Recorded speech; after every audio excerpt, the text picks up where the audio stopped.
Olá pessoal, hoje vamos apresentar o trabalho de concreto leve a ser empregado na produção de placas cimentícias de vedação externa para edifícios de 4 pavimentos construídos em steel frame.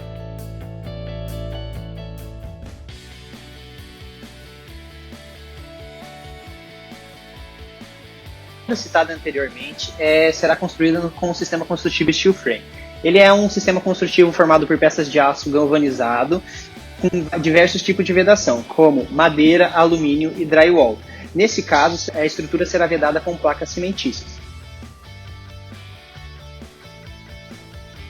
Aqui também temos algumas fotos de algumas obras construídas em steel frame com vedação em placas cimentícias.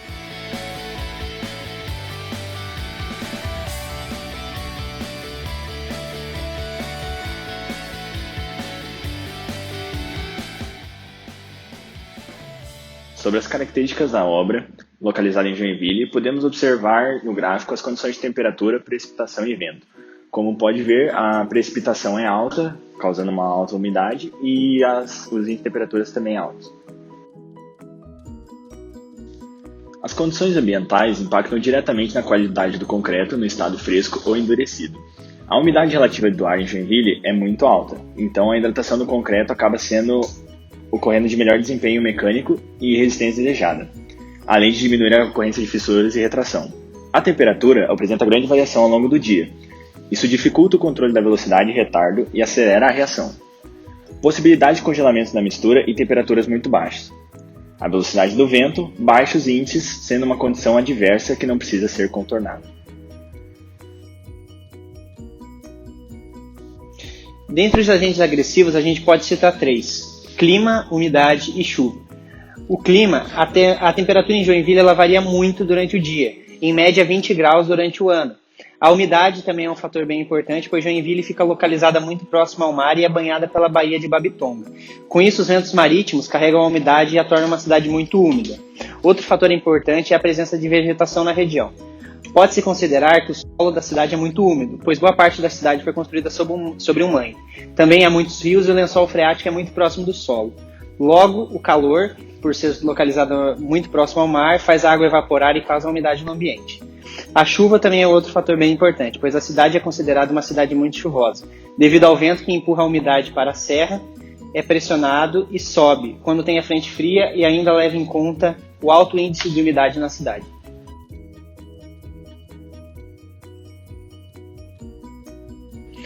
Ainda sobre agentes agressivos, falando em termos mais técnicos, a condição de exposição da estrutura ela pode ser classificada como uma classe de agressividade ambiental 3, admitindo que o edifício é uma unidade fabril e fica em uma região litorânea.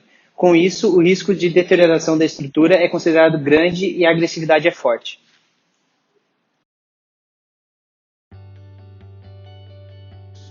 O concreto está sujeito a manifestações patológicas por conta de características da região, como manchas, bolor, mofo, aparecimento de fissuras, trincas e ataque por sulfatos. Pode-se observar que ao longo dos anos em Santa Catarina sofreu com intensas precipitações de longas durações, como por exemplo no ano de 2008, registrado em novembro valores acima de 1000 mm. Outra manifestação se dá ao fator de, se a obra for localizada perto a abatedouros de suíno e aves, em Santa Catarina há um índice muito alto desses abatedouros, que fazem com que as câmaras frigoríficas diminuam a temperatura da região, ocorrendo uma desagregação do concreto na região. Outro fator se dá pela névoa marinha, chamada de maresia, que carrega a salinidade em si, mesmo o ambiente não estando em contato com o mar diretamente. Dentro dos agregados graúdos disponibilizados no anexo A, sugerimos a utilização do agregado graúdo A e B. Analisando a composição e a curva granulométrica, é evidente que trata-se de materiais do tipo argila expandida e isopor, o que caracteriza o concreto leve. Analisando os agregados miúdos, o mais adequado é o agregado miúdo H, em razão de ser mais apropriado estando dentro da zona ótima. Entretanto, o usual de concreto leve é a utilização de agregados graúdos e a introdução de ar em sua composição. Utilizando esses agregados, a leveza do concreto será maximizada para diminuir a sobrecarga nas estruturas.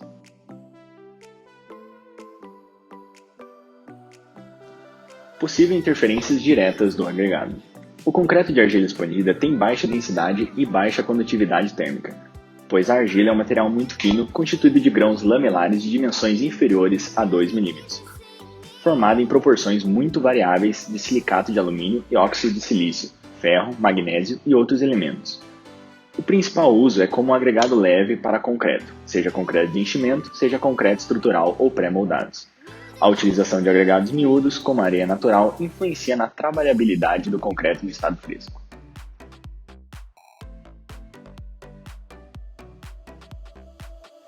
Sobre a escolha de cimento, foi analisado os produtos da fabricante Intercement.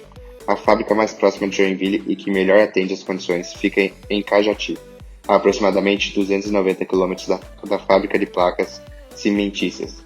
Além de atender às condições de logística, o cimento escolhido foi CP2D32, por melhor desempenho na prevenção de agressividade do meio, considerando que a cidade sofre com o fenômeno de maresia.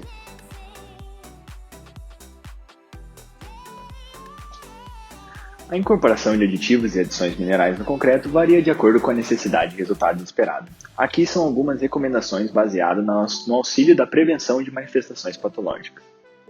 O Silicon Air Plus Tecnoseal é um aditivo líquido destinado a plastificar e incorporar ar ao concreto e argamassa, onde suas principais características estão na melhora da trabalhabilidade, redução da relação água-cimento, promovendo maior coesão, redução da segregação e exudação. Redutores de água cast superclassificantes da GCB é um aditivo à base de policarboxilados que proporciona ao concreto a redução de água, resistência à compressão, aprimoramento de manutenção de abatimento, reologia, controle de ar e proporciona um acabamento de alta qualidade. O Silicon Res da Tecnoseal é um aditivo líquido acelerador de pega que tem como suas propriedades a melhoria da produtividade, incremento nas resistências finais e redução do tempo para acabamento. E a silicativa, da Tecnoseal, é um pó fino, pulverizado incorporador de ar que proporciona altíssima reatividade, conferindo melhor desempenho ao concreto.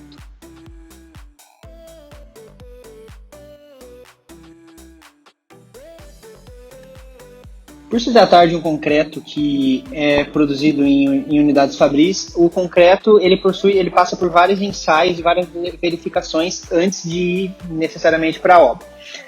E esses ensaios são todos baseados em normas bem rígidas que seguem um padrão para todas as fabricantes do concreto. Existem 2 ensaios possíveis a serem realizados para o concreto fresco, ambos ensaios de consistência. Um deles é o ensaio de abatimento do tronco do cone, que é realizado seguindo os padrões da ABNT, NBR e NM67. Já o outro ensaio é o de espalhamento e habilidade passante em fluxo livre, que é realizado para concreto autoadensável, seguindo as normas da ABNT NBR 15823/2 e a ABNT NBR 15823/3.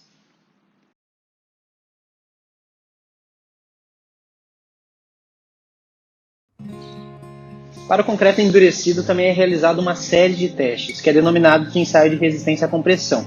Também estão presentes na NBR 12655. Começando pela separação dos lotes, ou seja, os lotes que vão produzir as placas cimentícias, seguindo a tabela 7 da NBR já citada. Logo após, devem ser coletadas as amostras de forma sortida e aleatória, que também tem um processo que está explícito na ABNT NBR NM33. De cada amostra deve ser retirado 2 corpos de prova, conforme a ABNT NBR 5738, e na terceira e última etapa, que são os tipos de controle de resistência do concreto, é realizada uma série de cálculos estatísticos, que consideram-se apenas 3 tipos de controle: a amostragem parcial, a amostragem total e, em casos excepcionais, que após validarem os dados, validam ou não a aceitação do material na obra e a validação do lote. De acordo com a NBR 5738-2015, os corpos de prova são coletados no processo de amostragem e serão ensaiados aos 28 dias, devendo permanecer pelo menos 3/4 desse período expostos às mesmas condições climáticas que as estruturas que vão estar presentes no ambiente da obra. No ambiente da obra e na estrutura final.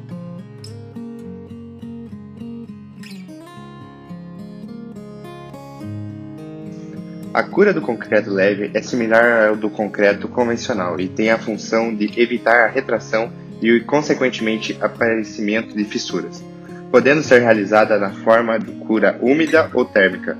A primeira é feita por meio de aplicação direta de água sobre a superfície do concreto.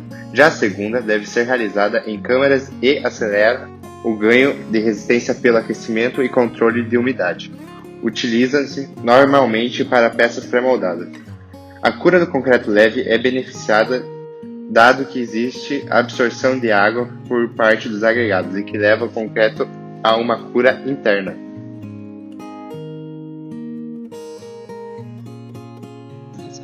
De acordo com a NBR 5738, o concreto deve ser coletado e moldado em corpos de prova.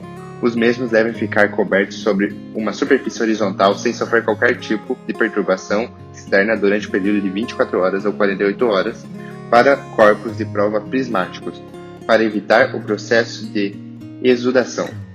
Após a etapa inicial, os corpos de prova são desmoldados, identificados e imediatamente devem ser armazenados até serem submetidos ao ensaio saturado em hidróxido de cálcio. Os corpos de provas não devem ficar expostos à ação de água em movimento durante esse período de 7 dias. No decorrer do processo, os corpos de prova ficam submetidos à mesma ação climática e de intemperismo que as demais estruturas que serão utilizadas na obra por um período de 21 dias, finalizando o processo de 28 dias de cura.